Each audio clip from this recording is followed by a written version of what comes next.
बिहार विधानसभा चुनाव की तैयारियों के बीच एक बार फिर बीजेपी और जेडीयू की ओर से जंगल राज का जिक्र किया जाने लगा है। राजद को घेरने के लिए एक बार वही फिर पुराने नाम और पुराने किस्से को याद किया जा रहा है। इसी कड़ी में सिवान के दिवंगत पूर्व सांसद मोहम्मद शहाबुद्दीन के आपराधिक इतिहास को लेकर भी घेरा जा रहा है। चुनावी माहौल में मोहम्मद शहाबुद्दीन को लेकर कही जाने वाली बातें नई नहीं है।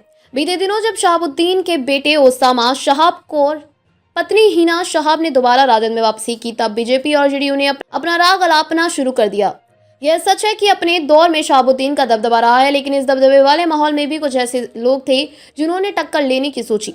इनमें से एक नाम सिवान का हुसैनगंज थाना के रेनुआ गांव के गौतम सिंह थे। 50 साल से ज्यादा उम्र का होने के बावजूद गौतम सिंह पर 40 से अधिक आपराधिक मामले थे। गौतम सिंह ने पश्चिम बंगाल, उड़ीसा और यूपी में भी बड़े अपराध किए थे। बहरहाल आइए जानते हैं कि कैसे गौतम सिंह ने शहाबुद्दीन की टेंशन बढ़ा दी थी। गौतम सिंह के बारे में कहा जाता है कि उनकी मौत झारखंड में हुई थी। क्राइम की यूनिवर्सिटी में गौतम सिंह का बड़ा नाम था। वह जिप्सी में घुमा करता था और उस पर एक पुलिस वाले को ट्रक से कुचलकर मारने के भी आरोप लगे। कहते हैं कि गौतम सिंह अपने दोस्तों के लिए जी जान से रहता था। एक किस्सा कि गौतम सिंह के जाने वाले शख्स के घर कोई फंक्शन था। उस फंक्शन में एलपीजी सिलेंडर की जरूरत थी। ये तो वो वक्त था जब एलपीजी सिलेंडर लेना काफी मुश्किलों से भरा काम होता था।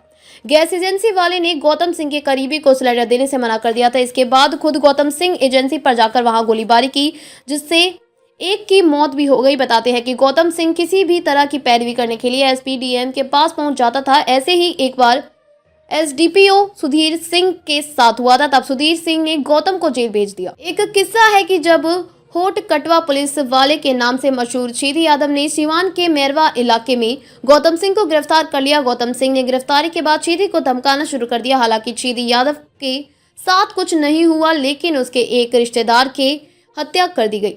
गौतम सिंह की जेल में शहाबुद्दीन गैंग के साथ कई बार भिड़ंत भी हो गई। गौतम सिंह के अपराध का किस्सा अभी खत्म नहीं हुआ था कि उसके बेटे गुड्डू सिंह ने भी इसमें हाथ आजमाना शुरू कर दिया।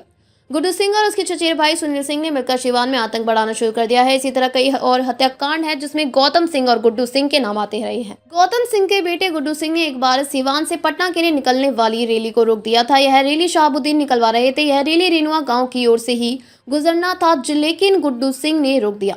शहाबुद्दीन को इस बात की जानकारी मिली। है पहली बार था जब शहाबुद्दीन और गुड्डू सिंह आमने सामने आ गए। कहते हैं कि शहाबुद्दीन को गुस्सा तो बहुत आया, लेकिन उन्होंने कुछ एमएलसी सुभाष सिंह ने हस्तक्षेप और फिर रैली पटना के लिए रवाना हो गई। इसके बाद कुछ और मर्डर हुआ जिसमें गुड्डू सिंह के होने की खबर आई। इसके बाद दोनों के बीच टकराव बढ़ गया और कुछ ही दिनों बाद गुड्डू सिंह की हत्या कर दी गई। टाइम्स ऑफ इंडिया की साल 2007 की एक रिपोर्ट बताती है कि सिवान जेल में कई शीर्ष सांप शूटर और हथियार डीलर मौजूद थे। इसमें से एक नाम गौतम सिंह का भी था। गौतम सिंह के अलावा रुस्तम मियां भी सिवान के जेल में ही था। शार्प शूटर रुस्तम पर पूर्व जेएनयू अध्यक्ष चंद्रशेखर की हत्या का आरोप था। तब एक अन्य ध्रुव जायसवाल भी सिवान जेल में बंद था और कथित तौर पर शस्त्र अधिनियम सहित आधा दर्जन से अधिक अपराधी मामले में शामिल था।